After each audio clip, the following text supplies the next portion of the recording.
हाँ, तो आज हम लोग क्या पढ़ेंगे? आज हम लोग लघु सिद्धांत कौमुदी का ही अ, सबसे पहले पढ़ेंगे।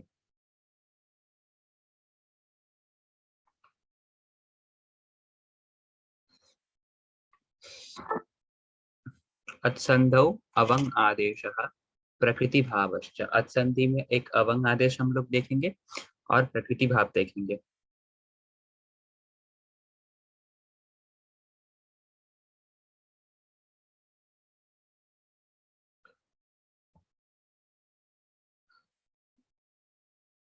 हम्म, तो हम लोग बोल चुके हैं क्या पढ़ेंगे।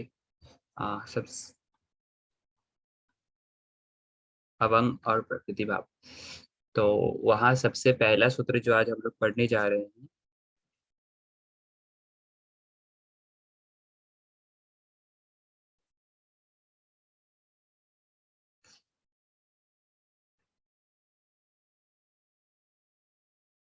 सबसे पहला सूत्र जो हम लोग पढ़ने जा रहे हैं वो है इंद्रे च नित्यम।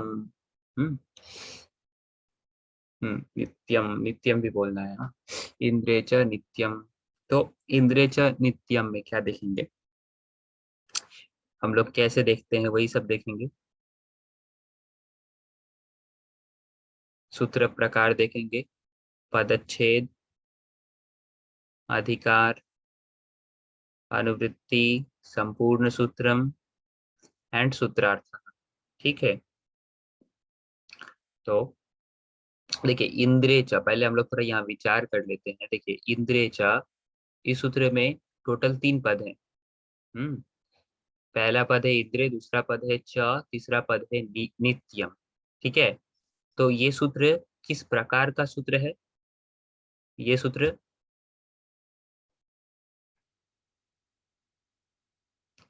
किस प्रकार का सूत्र है? विधि सूत्र है। अच्छा, अब इस पे पदच्छेद करेंगे। आप बोलिए, फिर हम आगे पढ़ेंगे। इंद्रे कौन सा विभक्ति है? च, अव्यय पदम एंड नित्यम। हम्म, प्रथमा का एक वचन। ओके, तो देख लेते हैं। इंद्रे 7.1, च अव्यय पदम, नित्यम 1.1। ठीक है। अच्छा, अधिकार बहुत वेल एंड पॉपुलर अधिकार है। कौन सा? जो कहाँ से कहाँ चलता है? 6 1 72 से 6 1 157 तक। अच्छा, अब हम लोग देखेंगे इस सूत्र में किस किस सूत्र से अनुवृत्ति आती है, अनुवर्तन होता है। तो अनुवर्तन में देखिए क्या होता है। गोहो, ये अनुवर्तन होता है। सूत्र क्या है गोहो अनुवर्तन होने का?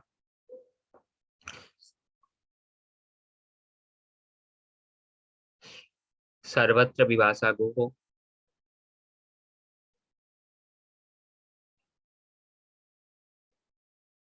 देखिए पहले किताब निकाल के। हम्म अच्छा, अवंग, अवंग स्फोटायनस्य से अवंग। हम्म आप पहले बोलने की कोशिश कीजिए तो शायद अच्छा रहेगा। अची, इको यूनिटी से प्रकृत्या, प्रकृत्यांतः पादमव्यपरे, प्रकृत्यांतः पादमव्यपरे से प्रकृत्या। आई होप यहाँ थोड़ा गड़बड़ है।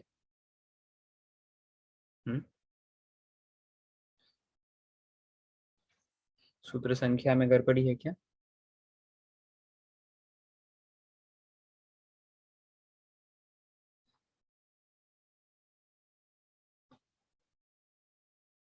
हाँ, सही बोला, इसमें तो गड़बड़ी है। क्या गड़बड़ी है बोलिए तो। ये थोड़ा कुछ नहीं, इसका बस थोड़ा सूत्र संख्या थोड़ा वो हो गया है।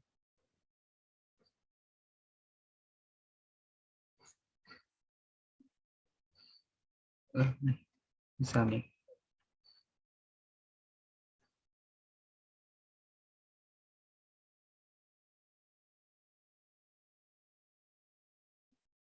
ऐसा नहीं है।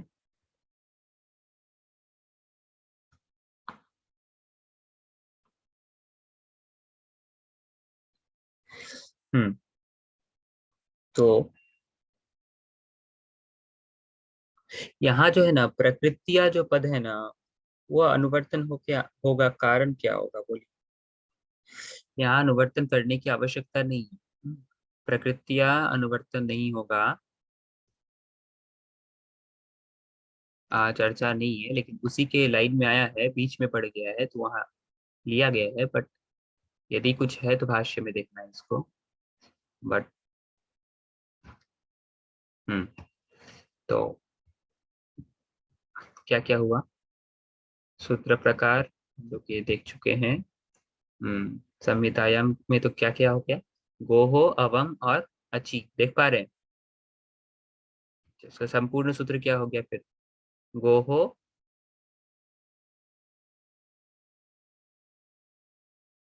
एकदम गोहो इंद्रे अवम नित्यम। अच्छा, उसके बाद क्या होगा, गोहो अवंग स्यात् इंद्रे, गोहो अवंग स्यात् इंद्रे। अच्छा, ये जो गोहो अवंग स्यात् इंद्रे है, ये मैं, आपको पता ही है लास्ट वाला जो लाइन होता है वो मैं कहाँ से लिखता हूँ, नहीं लिखता हूँ। लास्ट वाला लाइन में किताब से डायरेक्ट लिखता हूँ, मतलब सूत्रार्थ जो होता है वो मैं किताब से लिया हुआ रहता हूँ। हम्म लाल हो गया ना अभी।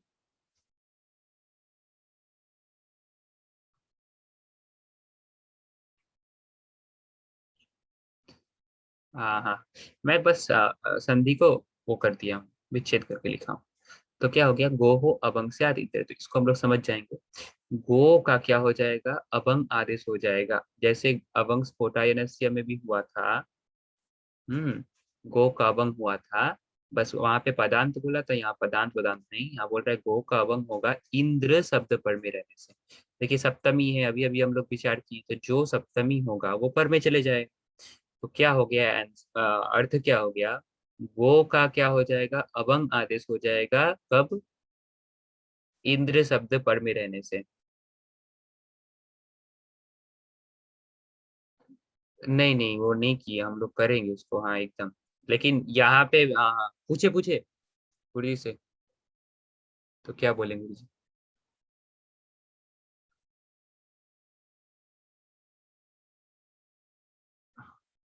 अच्छा, ओके ओके, तो जो भी है, तो यहाँ पे पदांत उदांति गो का अवंग आदेश होता है इंद्र शब्द पर में रहने से। तो to be remember, what is the meaning of the sutra, एक बार फिर से बोलिए, सूत्र क्या कहता है।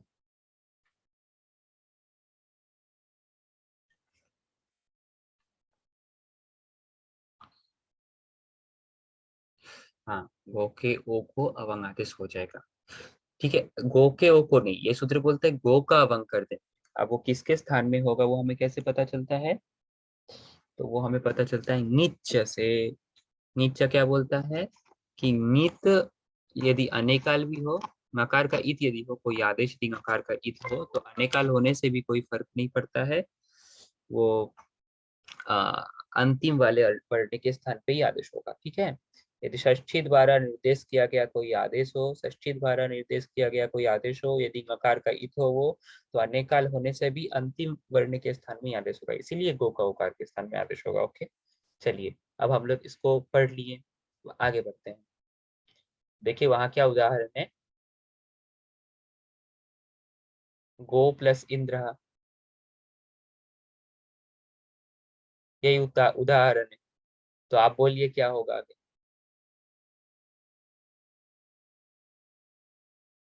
हाँ, तो यहाँ पे जो गो में जो ओ है उसके स्थान पे अवंग अवंग आदेश हुआ, क्यों, इंद्र शब्द पर में है, एकदम वही जो अभी अभी सूत्र ने कहा कि गो शब्द के स्थान पे, गो के स्थान पे अवंग आदेश करना इंद्र शब्द से पर में रहने से, उसीलिए हम लोग गो का जो ओ है उसके स्थान पे क्या करेंगे,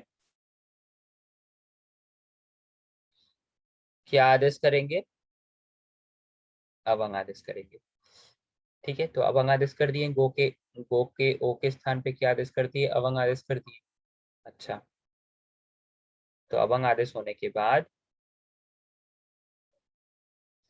आ, अब आपको पता होना चाहिए इसके बाद क्या होगा।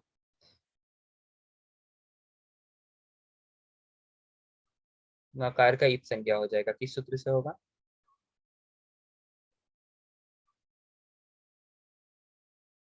एकदम।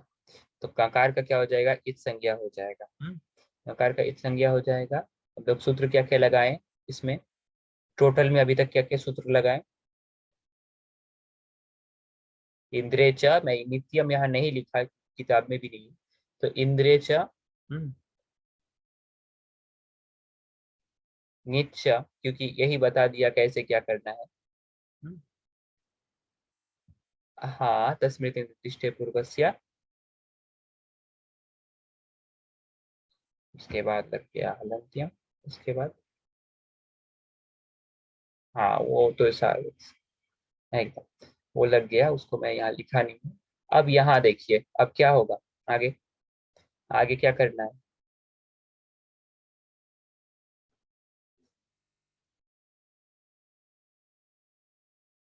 देखिए यहाँ है ना।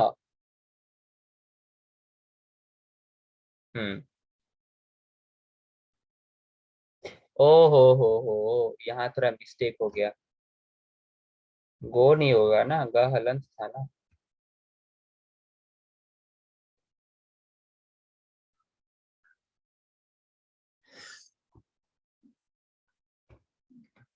देख पा रहे हैं आप स्क्रीन?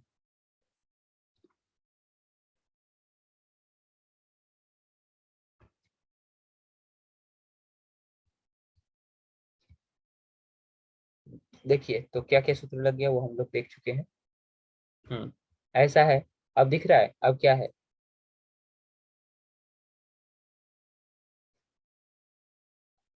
हम्म।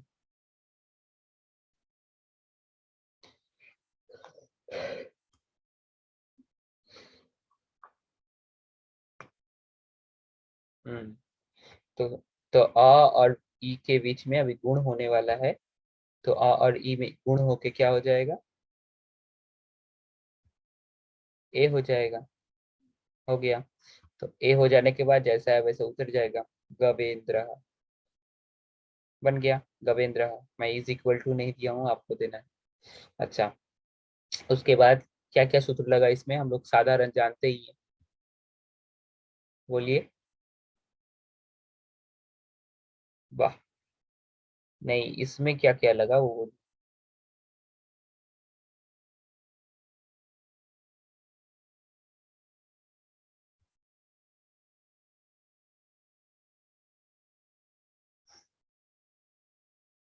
और कुछ नहीं लगा?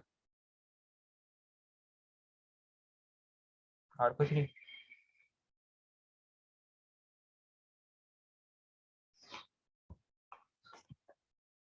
हम्म।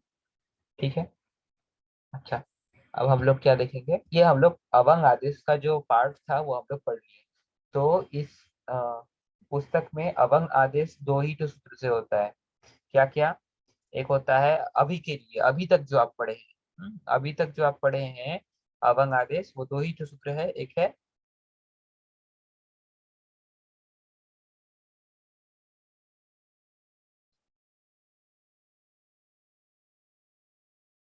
अवंग स्पोटाइनस, या तो यू शुड कंसेंट्रेट हियर। तो हो गया। तो आगे वाला सूत्र क्या है? आगे वाला सूत्र क्या है?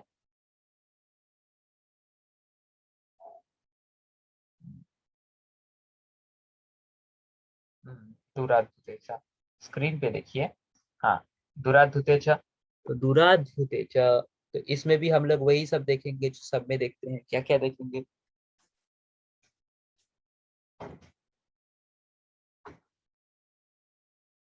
पदच्छेद देखेंगे। उसके बाद देखेंगे क्या? अधिकार, अनुवृत्ति, अ, पिछले वाला जो पढ़े हैं अभी, वो क्या बोलता है?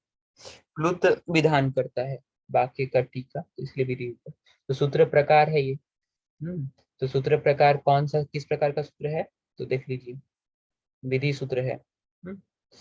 अच्छा, उसके बाद क्या है? पदच्छेद। देख लीजिए क्या क्या पद है, बोलिए तो कितना पद है इसमें? क्या क्या?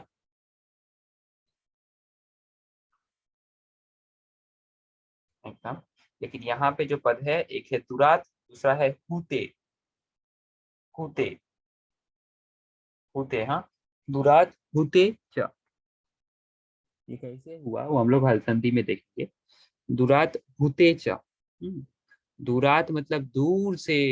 यदि कोई हूते मतलब जो है, हूते मतलब संबोधन, आह्वान करना, हाँ।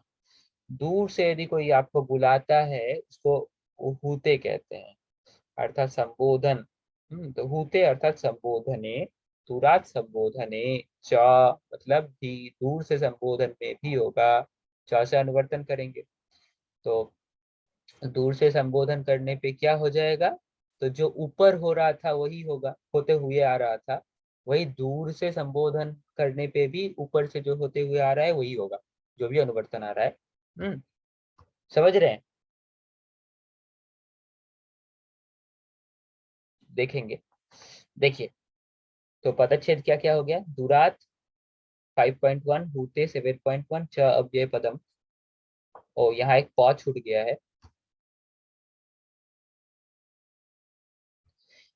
दुरात हूते एंड अव्यय पदम।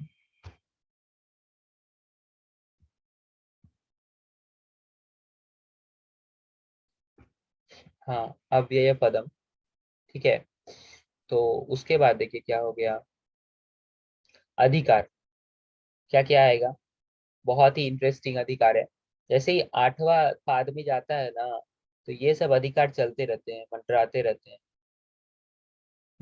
पदस्य का अधिकार इसमें आता है, हाँ। तो इसीलिए ये कहता है वाक्य, मतलब यहाँ पे पद के बारे में कुछ ज्यादा बोला नहीं गया है लघु सिद्धांत कौमुदी में। सिद्धांत कौमुदी में यदि बोला गया है तो वहां देखेंगे हम लोग, लेकिन पदस्य का भी अधिकार इसमें आता है। देख लीजिए सूत्र संख्या 16 से 55 तक जाता है। 3 मतलब 8 1 16 से 8 3 55 तक जाता है, तो ये 8 2 84 है। देयर फॉर यहाँ पे लगेगा, यही ना। तो और पूर्वत्रा सिद्धम भी है। अर्थात दूसरा कोई सूत्र ऐसा होगा, ये पूर्व को ही जानता है, पर को नहीं जानता है, अपने आप को लास्ट मानता है। ये सारे सूत्र इस बात के मतलब 8वें अध्याय का दूसरे पाद से आगे, यही हम लोग समझे थे, सिद्ध मानते हैं, आगे कुछ नहीं है ऐसा मानते हैं। और क्या सूत्र अनुवर्तन होगा? अधिकार है। यही अधिकार से ये भी एक अधिकार है, वाक्य का टी का उदात्त प्लुत होगा। वाक्य का जो टी है उसको कैसा प्लुत आदेश होगा? तो उदात्त प्लुत आदेश होगा, ठीक है। वाक्य का जो भी टी है उसको उदात्त प्लुत आदेश होगा। इसका अधिकार चलते रहता है। उसके इसी अधिकार में देखिए, ये देखिए, प्लुत उदात्त होगा, मतलब मैं बता रहा हूँ, पहले ही देख लीजिए। देखिए सूत्र संख्या देखिए, ये 82 है। तो यहाँ से लेके 108 तक चलता है, 8 2 82 लेके, से लेके 8 2 108 तक चलता है। तो ये है 8 2 84, दो एक ठो के बाद ही 83 के बाद ही 84। तो इसमें भी इसका अधिकार जाएगा। तो देखिए अब क्या हो गया ये। दूरात दूरात हूते दूरात हूते वाक्यस्य टेः लुतः उदात्तः। ठीक है, समझ गए? तो ये बात है। अनुवृत्ति तो हम किए ही नहीं है अभी, अब आ रहे हैं। अनुवृत्ति, असल में अनुवृत्ति इसमें कुछ होता ही नहीं है। अनुवृत्ति इसमें कुछ होता नहीं है, इसमें अधिकार सूत्र से ही समझ में आ जाता है। हम्म नहीं, हूते मतलब ही संबोधन। होते का अर्थ लिखे हैं वृत्ति का, संबोधन। ठीक है। ये जो वाक्यस्य टेः प्लुतः उदात्तः पूरा सूत्र है, ये पूरा सूत्र का अधिकार चलता है, तो इस अधिकार में आ गया है। हम्म ठीक है। तो ये हो गया संपूर्ण सूत्र। हम लोग देखेंगे संपूर्ण सूत्र क्या हो गया। देखिए, दूरात हूते वाक्यस्य टेः प्लुतः उदात्तः। ठीक है। सूत्रार्थ में देखेंगे हम लोग। यहाँ वा कहते हैं, यहाँ पे कुछ कारण से ऊपर से शायद आया है, या फिर ज्यादातर क्या होता है ना कि 8वें अध्याय का बहुत सारे सूत्र में ऐसे ही वाक हो। क्यों?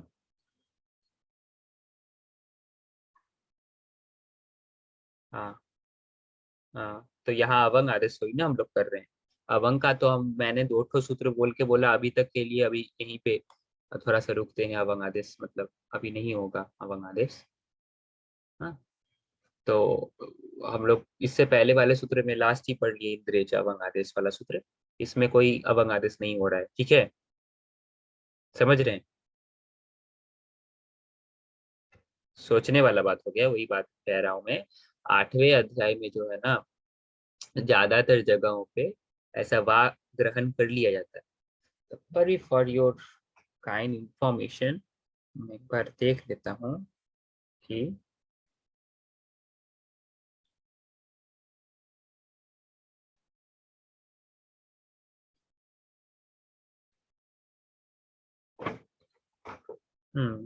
हो सकता है। एक मिनट थोड़ा सा रुकिए, देखता हूँ।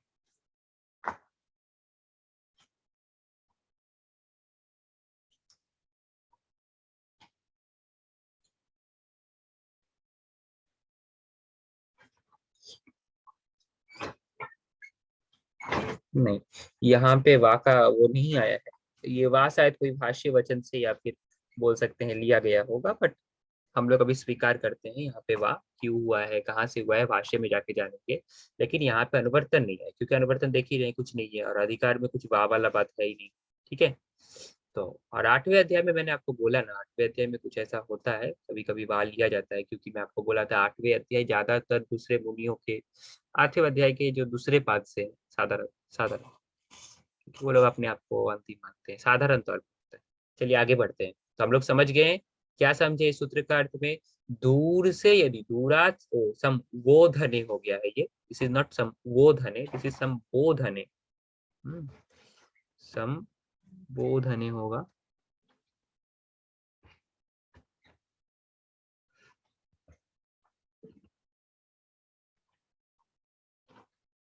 ठीक है। दूरात संबोधने वाक्यस्य टेहे प्लुतो वा, यहाँ पे मुझे लिखना चाहिए था प्लुतः वा। तो वाक्य का जो टी भाग है, कोई भी वाक्य। अच्छा, वाक्य किसे कहते हैं? Do you have any idea about वाक्य?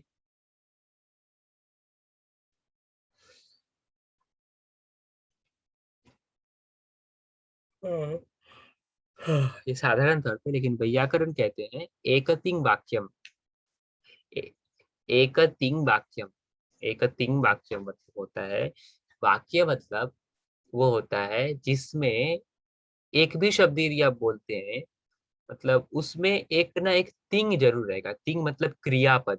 हाँ, एक तिंग वाक्यम मतलब कम से कम एक तिंग जरूर रहेगा यदि किसी में, तो उसको वाक्य कहते हैं। देखिए, कभी कभी हम लोग दूसरा शब्द नहीं बोलते हुए ही अपना वाक्य पूरा कर देते हैं, जैसे आओ, जाओ, करो, खेलो, कूदो बोलते हैं ना। तो ये खेलो कूदो इतना ही एक वाक्य है। हम्म क्योंकि बिना क्रियापद का, ऐसा भाष्यकार का कहना है, बिना क्रियापद का कोई वाक्य बन ही नहीं सकता है। ओके, देयरफॉर हम लोग को एक क्रियापद होना आवश्यक है। अब क्या होता है, कभी कभी ऐसा होता है कि उसमें क्रियापद नहीं है। ऐसा भी कुछ वाक्य मिलते हैं जिसमें क्रियापद नहीं है, लेकिन वहां पे क्रियापद का अध्याहार कर लेना चाहिए। जैसे रामः ग्रामे अस्ति वसति, ये हम लोग समझ लेंगे। और भी मैं अभी I am not able to give you an example right now, but there is lots of an example for this kind of things that I just told you. जे वहां पे हम लोग कभी कभी हम लोग को अध्याहार कर लेना है, मतलब समझ लेना है अपने हिसाब से कि यहाँ पे जोड़ लेना है। अस्ति, स्यात्, जैसे स्यात् सब जोड़ ले रहे हैं। देखिए कुछ नहीं, ये लोग साधारण तौर पे देखिए, वाक्य से हूते, वाक्य से सॉरी दुरात हूते वाक्य से टे है प्लुतः उदात्तः। देखिए इसमें कोई क्रियापद दिख रहा है आपको? नहीं दिख रहा है, लेकिन प्लुत सूत्रकार अपने हिसाब से स्यात् वगैरह जोड़ दिया करते हैं। कभी कभी नहीं भी जोड़ते हैं, वो अपना मर्जी, वो अपना किताब लिख रहे हैं। तो इसमें नहीं जोड़ा गया, इसमें वा को ही क्रियापद के हिसाब से बोल दिया। चलिए आगे बढ़ते हैं। तो समझ में आ गया, दूर से यदि संबोधन करेंगे तो वाक्य का जो टी भाग होगा उसको हम लोग प्लुत कर सकते हैं। हम्म ठीक है। अब संबोधन यदि हम लोग दूर से करेंगे, संबोधन में क्या होता है, प्रथमा विभक्ति होती है साधारण तौर पे, और उसका रूप कभी कभी बदलता है। जैसे राम में हम लोग करते हैं, राम में विसर्ग का लोप हो जाता है। आप पढ़े होंगे सूत्र। एंग ह्रस्वात संबुद्धे है, बोल के एक सूत्र है, उससे सु का लोप हो जाता है। तो ऐसा ऐसा सूत्रों से लोप वगैरह उसका चेंज जरूर हो जाता है, लेकिन संबोधन क्या होता है, जब हम लोग को दूर से यदि किसी को बुलाना रहेगा, अभिमुखीकृत ज्ञापन, यदि संबोधन हम कहते हैं ना, अपने तरफ किसी को मुड़वा के कुछ बोलवाना यदि रहे, तो हम लोग संबोधन करते हैं। तो ऐसा संबोधन में दूर से यदि आप किसी को संबोधन करना चाहते हैं, ठीक है, तो वो जो शब्द रहेगा जिसको आप संबोधन करना चाहते हैं, उस शब्द का साधारण तौर पर ऐसे अर्थ निकाल लीजिए, उस शब्द का जो टी भाग है उसको विकल्प से आप खुद करेंगे, एक बार करेंगे, एक बार आपकी इच्छा ना करें।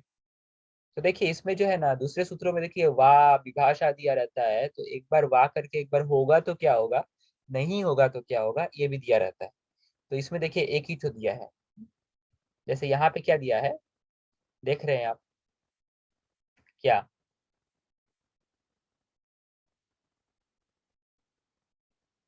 स्क्रीन पे आगच्छ कृष्ण, ठीक है, अर्थात कृष्ण को बुलाना है, आगच्छ कृष्ण।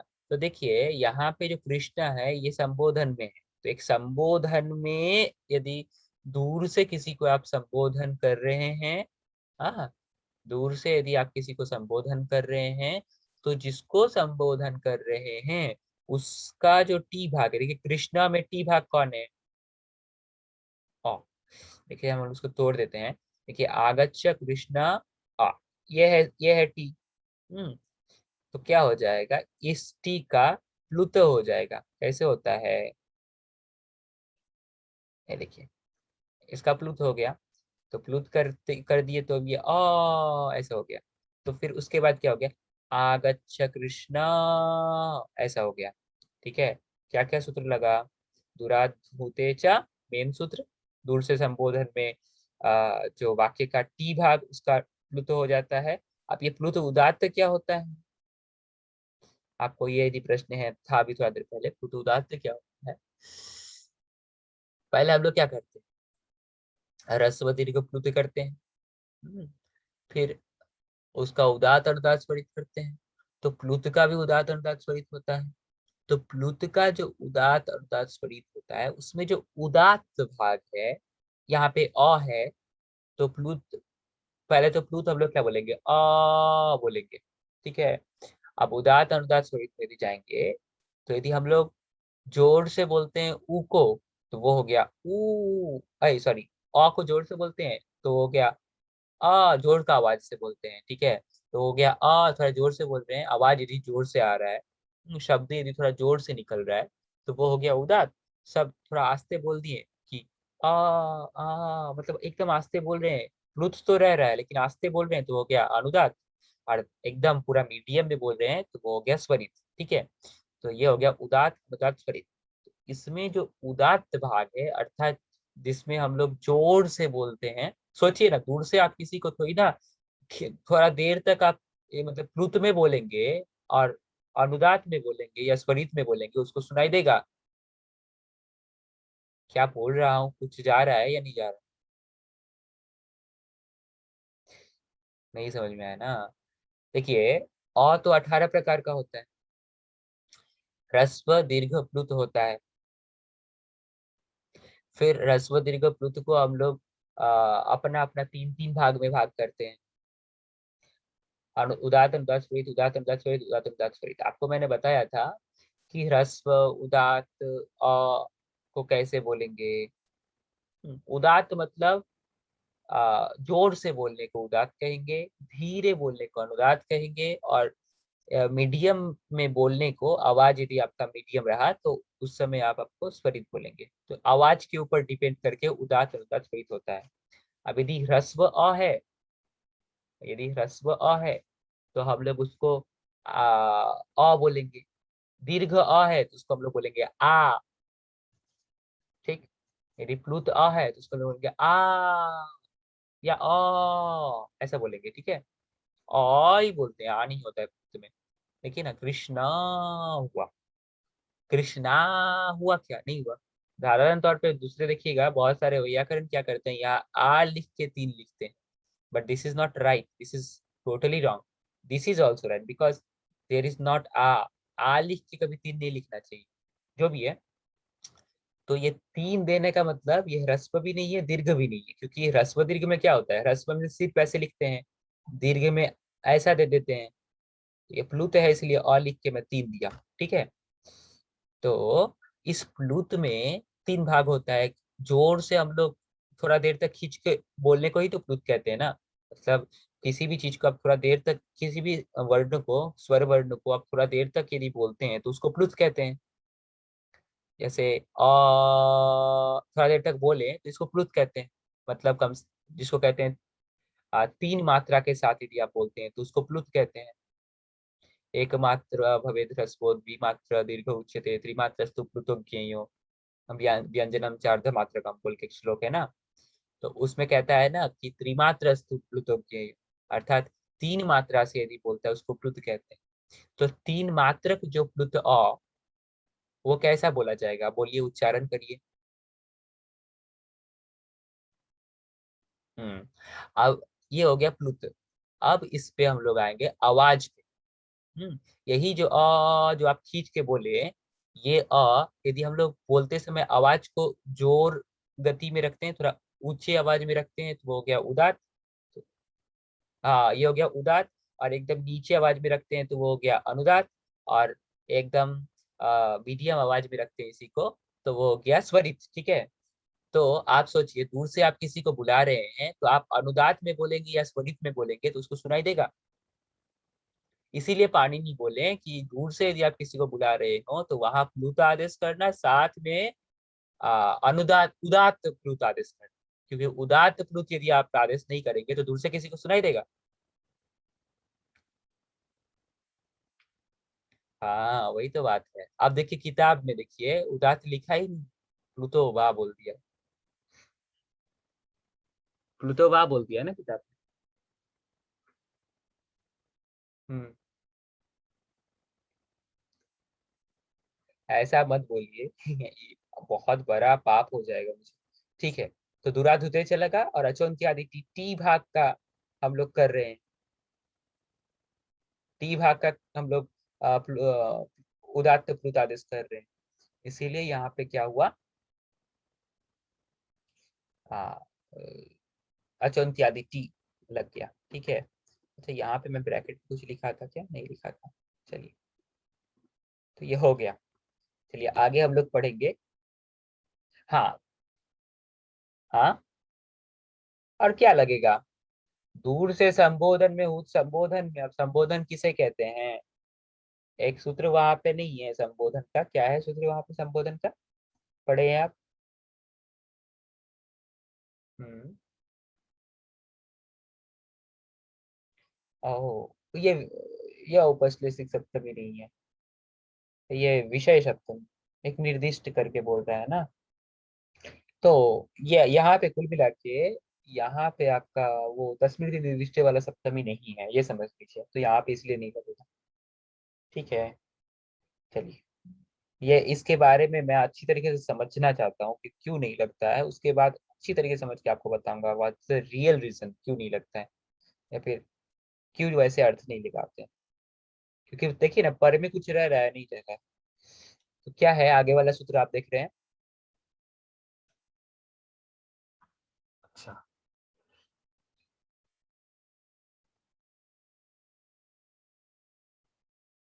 नहीं नहीं, एकदम नहीं, मैं वहां पे एक तो बहुत इंटरेस्टिंग चीज दिखाया हूँ आपको।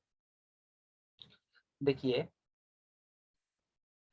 हम लोगों को इसके बाद कौन सा सूत्र पढ़ना है, जो बीच में छोड़ा हूँ। प्लूत प्रकृति, उसमें बोलता है प्लूत और प्रकृष्य का प्रकृति भाव होता है। तो प्लूत किसे कहते हैं वो मैंने आपको बता दिया, समझ रहे हैं। प्लूत किसे कहते हैं वो मैंने आपको बता दिया। और अब आपको मैं ये बताऊंगा प्रगृह्य किसे कहते हैं, ठीक है। उसके बाद मैं आपको प्लुत का उदाहरण दूंगा, प्लुत प्रगृह्य नित्यम पढ़ा के, फिर आपको प्रगृह्य का उदाहरण दूंगा। प्लुत प्रगृह्य नित्यम क्या बोलता है उसमें जाके तो हम लोग समझ ही जाएंगे सब कुछ, ठीक है। मैं शायद एक कुछ चीज छोड़ दिया हूँ, आई डोंट नो क्या होगा उसको लेके अभी, लेकिन आई होप तो सब कुछ सही रहे। ईदुदे द्विवचन प्रकृति पे कॉन्सेंट्रेट करो। क्या है?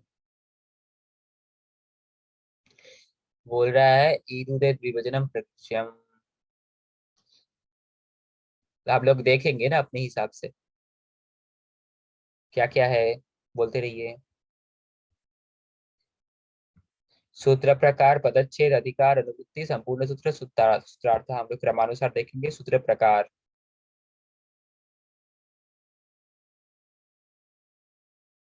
हाँ, तो संज्ञा सूत्र का मैंने एक तो बहुत ही इंटरेस्टिंग चीज आपको बताया था। एकदम पदच्छेद देख लेंगे। देखिए, ईद उदेत, ईद उदेत द्विवचनम, ईद उदेत द्विवचनम प्रकृष्यम, सब विशेष विशेष। तो द्विवचन को प्रकृष्य संज्ञा कहते हैं। द्विवचन को क्या कहते हैं? हाँ, कोई भी द्विवचन को हम लोग प्रकृष्य संज्ञा कहेंगे। वो द्विवचन कैसा होगा? ईत होगा, ऊत होगा, एत होगा। ठीक है, मतलब विशेषण विशेष्य भाव है। इंटरेस्टिंग चीज है ये। ठीक है, अब देखेंगे इस सूत्र में क्या कुछ अधिकार आता है। संज्ञा सूत्र में क्या होता है, साधारण तौर पे कोई अधिकार नहीं आता है।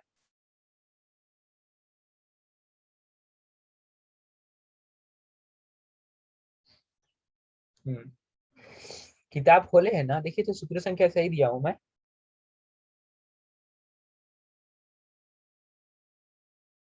अच्छा, आगे अनुवृत्ति, अनुवृत्ति भी कुछ नहीं, तो हो कुछ बचा ही नहीं। हाँ, संपूर्ण सूत्र देखेंगे तो ईत ऊत एत द्विवचनम प्रकृष्यम। क्या अर्थ निकाले इसका वृत्तिकार? देखिए, बोल रहा है ईत ऊत एत अंतम द्विवचनम प्रकृष्यम स्यात्। देखिए स्यात्, यही, बिना तिंग का कुछ वाक्य हो ही नहीं सकता है, तिंग एक रहेगा ही, क्रियापद। ठीक है, अब देखिए, तो आपको द्विवचन का, जैसे राम शब्द में द्विवचन एक रूप बनता है, रामौ रामौ रामाभ्याम रामाभ्याम रामाभ्याम रामयोः रामयोः। हरि हरि हरिभ्याम हरिभ्याम हरिभ्याम हरयोः हरयोः। नदी, नदी शब्द में क्या होगा? नद्यौ नद्यौ नदीभ्याम नदीभ्याम नदीभ्याम नद्योः नद्योः। भानु शब्द में क्या होगा? भानु भानु भानुभ्याम भानुभ्याम भानुभ्याम भानवोः भानवोः। अब संबोधन में मैंने किसी का भी संबोधन नहीं बोला। ठीक है, ऐसे चलेगा। तो ये जो द्विवचन सब आप देखें, इन द्विवचनों में राम शब्द में नहीं होगा। क्यों नहीं होगा? राम शब्द में साधारण तौर पे देखिए, रामौ रामौ है, औ है। हाँ, तो ये बोल रहा है कि ऐसा द्विवचन, कैसा द्विवचन जिसमें इकारांत हो, वो भी दीर्घ इकारांत हो। हरि शब्द नहीं चलेगा, नदी शब्द चलेगा।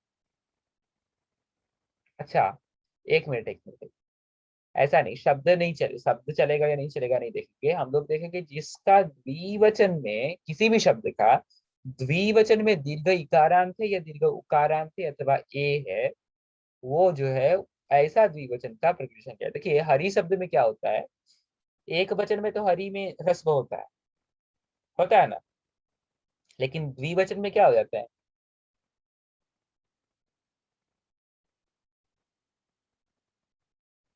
हम्म, तो इसीलिए यहाँ पे द्विवचन जो होगा दीर्घ ही होगा। इसीलिए द्विवचन दीर्घ ई का क्या कहेंगे हम लोग? प्रकृति संज्ञा कर देंगे। हाँ, भानु शब्द में भी जो ऊ होता है देखिएगा, विष्णु शब्द में भी जो ऊ होता है द्विवचन में, वो भी दीर्घ होता है। देयरफॉर,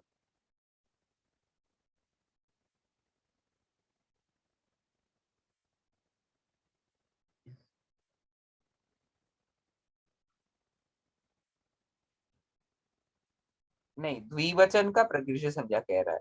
हाँ, अब वो कैसा द्विवचन चाहिए? जो दीर्घ इकारांत, इकारांत द्विवचन है, या दीर्घ उकारांत द्विवचन है, या एकारांत द्विवचन है। तो हरि शब्द, हाँ। हम्म,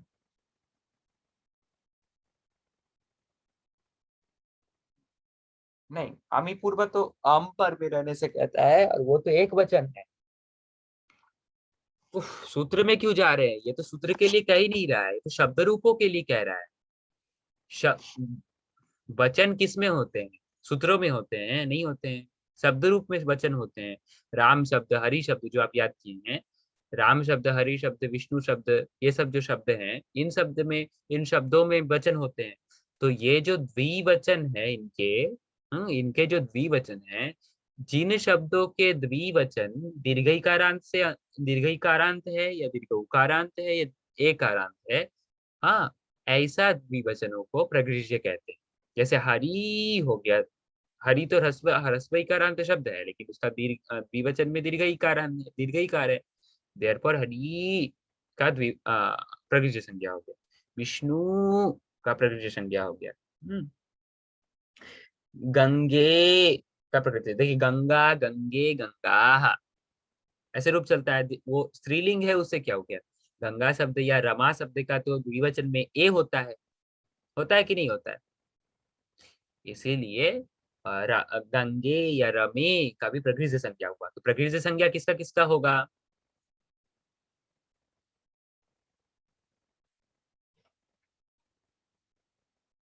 नहीं समझा तो ध्यान से समझाइए।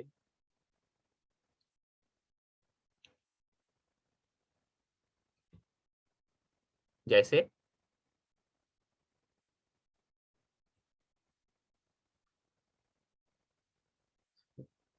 तो आप तो सिर्फ ए का उदाहरण दे रहे हैं ना, तो आपको दीर्घ ई दीर्घ उ का उदाहरण दीजिए। नॉट उ, उस उ का नहीं, पूरा भानु का प्रकृति संज्ञा होगा। ठीक है, नाम दिया जाएगा प्रकृति। देखिए, प्रकृति और प्रकृति भाव में अंतर है। प्रकृति एक संज्ञा है, प्रकृति भाव मतलब क्या होता है? जैसा है वैसा ही रह जाएगा। ठीक है, ध्यान रखिएगा इस चीज को। तो ये प्रकृति नाम दे दिया किसका? दीर्घ इकारांत दीर्घ उकारांत है। हम्म, ठीक है। अब वो क्या कैसे होगा, किस सूत्र से होगा, वो हम लोग आगे पढ़ेंगे। ठीक है, तो अभी अभी हम लोग प्लुत पढ़े कि वाक्य का जो टी है उसको प्लुत हो जाता है आदेश, उदात्त प्लुत आदेश हो जाता है कब? संबोधन बोधित कर, मतलब संबोधन यदि आ, लक्षित होता हो, परिलक्षित होता हो, उस समय क्या होगा? वाक्य का टी को प्लुत कर देते हैं हम लोग, तो उसको प्लुत कहते हैं। ठीक है, और प्रगृह्य किसको कहते हैं? तो दीर्घ इकारांत, दीर्घ उकारांत और एकारांत को, द्विवचन को प्रगृह्य कहते हैं। तो ये हम लोग इधर द्विवचन प्रगृह्य हम समझ गए। और क्या समझ गए? हेलो, और क्या समझ गए? इधर द्विवचनम के साथ अभी अभी कौन सा सूत्र पढ़े?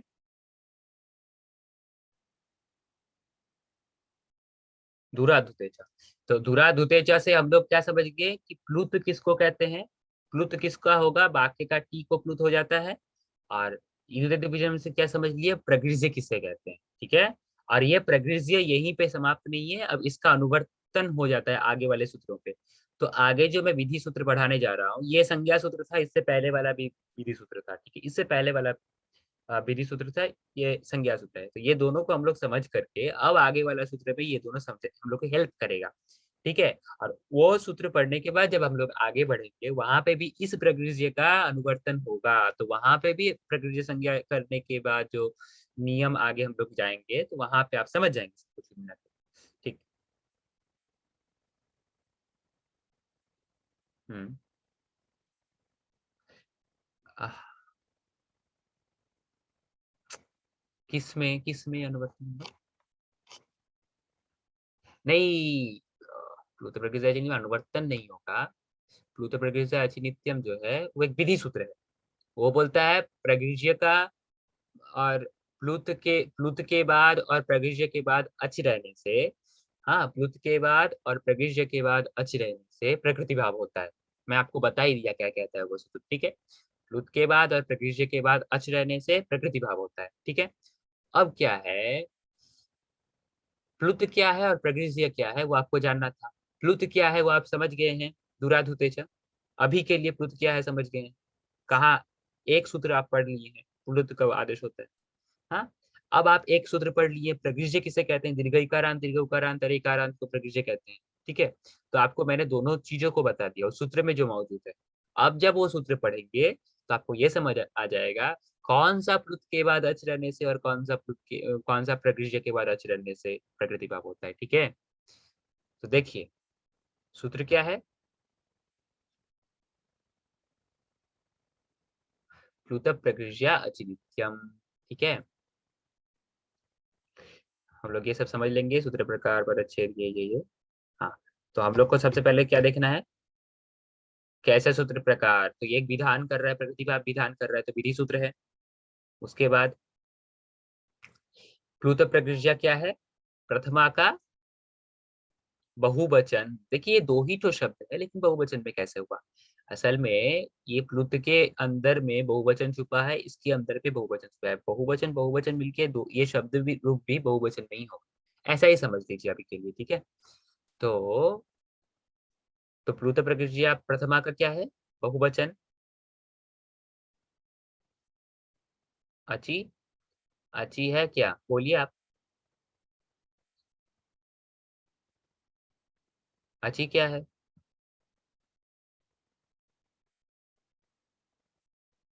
हम्म, और अची क्या हो गया, अची हो गया आपका 7.1 और नित्यम हो गया 1.1। हम लोग समझ गए। इस सूत्र को क्यों पढ़ रहे हैं वो आपको मैं बता चुका हूँ। अच्छा, अधिकार क्या है, मैं अधिकार का सूत्र संख्या नहीं लिखा हूँ, आपको याद ही होगा क्या है। हम्म, वाह, 101 157। हाँ, तो संहितायाम का अधिकार चलेगा 101 100 101 72 101 157 तक। अच्छा, अनुवृत्ति क्या क्या है, देख लें। प्रकृत्या कहाँ से आएगा, प्रकृत्यांत पादम अप्यपरे, मैं लिख ही दिया हूँ यहाँ पे। ठीक है, तो प्रकृत्या आ जाएगा, प्रकृत्यांत पादम अप्यपरे, तृतीयांत है यहाँ पे आ जाएगा आपका, तृतीया ही यहाँ पे लिखा जाएगा, समझ में नहीं आ रही कैसे तृतीया है, बट तृतीया है, प्रकृति से प्रकृत्या हुआ है। अच्छा, अब देख लेंगे संपूर्ण सूत्र क्या हो जाएगा। अच्छा, सभी सूत्र जो संहिता के विषय में है, लास्ट में संहितायाम संहितायाम ऐसा बोलना है, हाँ? मतलब सोच लेना है, क्योंकि ये संहिता का विषय यदि नहीं रहेगा तो नहीं होगा। संहिता क्या है मैं आपको बता चुका हूँ पहले। परसन्निकर्षा संहिता, संहिता आपको बता चुका हूँ, बहुत ही इंपॉर्टेंट है। संहिता का विषय नहीं होगा तो कोई संधि नहीं।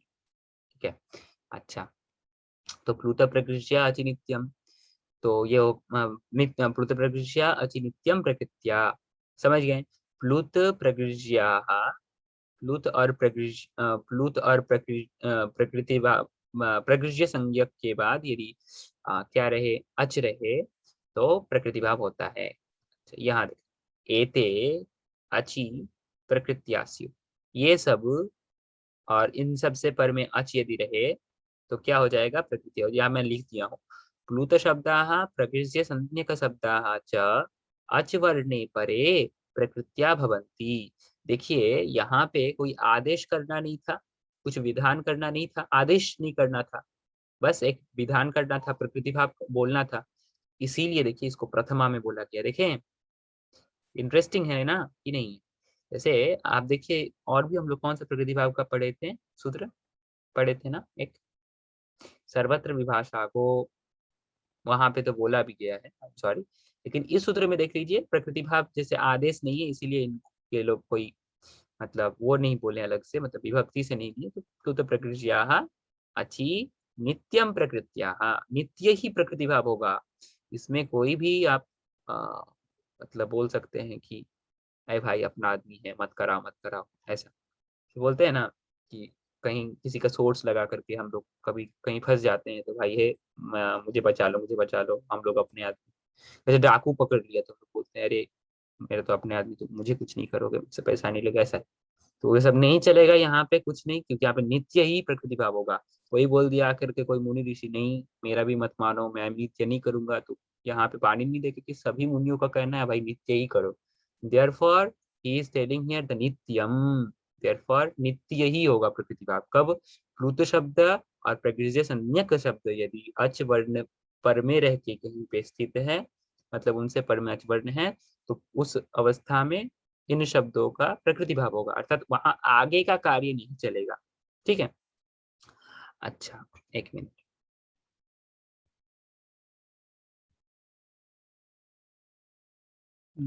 तो हम लोग देखेंगे कि कैसे करके प्लुत प्रकृति अच नित्यम वर्क करता है। तो प्लुत शब्द और प्रकृति संज्ञक शब्द से पर में अच रहने से प्रकृति भाव विकल्प से होता है। अच्छा, ये हम लोग समझे हैं तो देख लेते हैं। आगच्छ कृष्ण अत्र गोश्चरति, ऐसा वहां वर्ड दिया गया है, तो यहाँ कृष्ण अत्र, देखिए आगच्छ कृष्ण, कृष्ण को बुलाया जा रहा है, तो यहाँ ये संबोधन का प्रयोग किया गया है, तो संबोधन दूर से संबोधन, अत्र गोश्चरति, यहाँ गाय चल रहा है, कृष्ण तुम यहाँ आओ, अर्थात कृष्ण दूर में खड़ा है। इसका अर्थ ये हुआ कि कृष्ण को पास में बुलाना चाहता है, तो दूर से संबोधन कर रहा है, ठीक है। तो पहले हम लोग क्या देखेंगे इसमें, देखते हैं। देखिए कृष्ण प्लस अत्र ये अवस्था है, तो इस अवस्था में सबसे पहले देख लीजिए क्या होगा। सबसे पहले यहाँ पे रस जो अ है, ये वाक्य का जो टी होता है उसको प्लुत होता है विकल्प से। तो हम लोग प्लुत प्रकृति नित्यम को पढ़े हैं, तो हम लोग देखें प्लुत के बाद यदि अच रहने से प्रकृति भाव होता है, नित्य ही होता है। तो ये प्लुत क्या होता है उसको पहले हम लोग बड़ी यहाँ दोबारा रिविजन कर लेते हैं। तो देखिए यहाँ पे जो टी है, ये टी है, इस टी का क्या होगा, प्लुत होगा।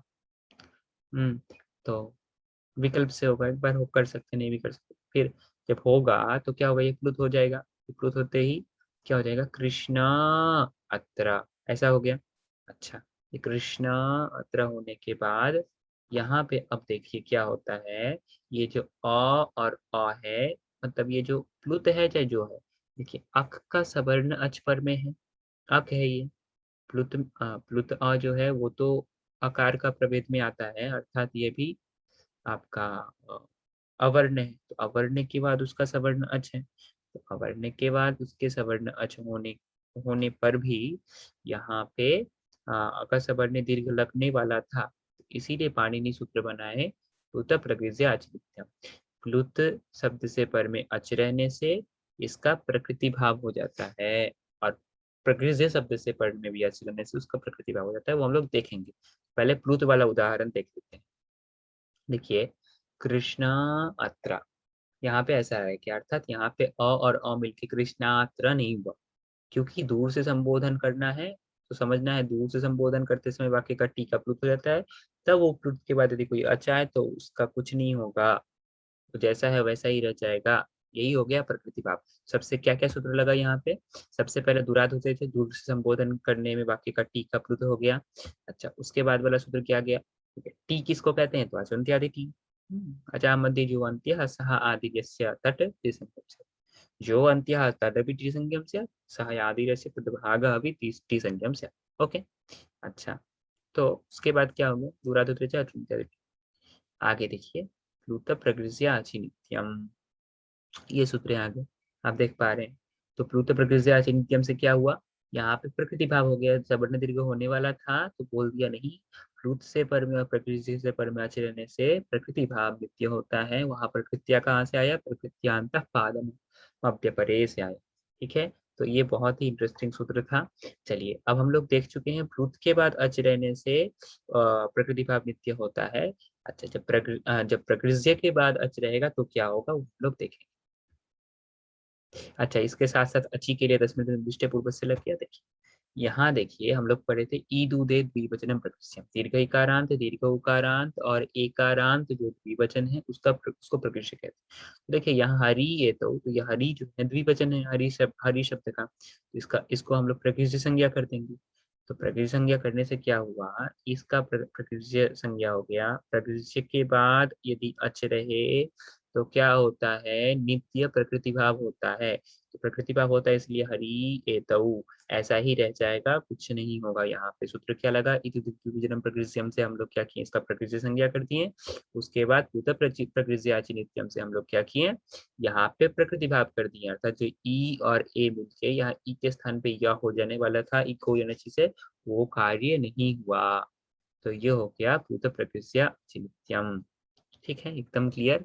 तो हम लोग आज का क्लास यहीं पे समाप्त करते हैं। इसको आप जब रिवाइंड करके देखेंगे तो आपके सामने और क्लियर हो जाएगा आप लोगों के सामने।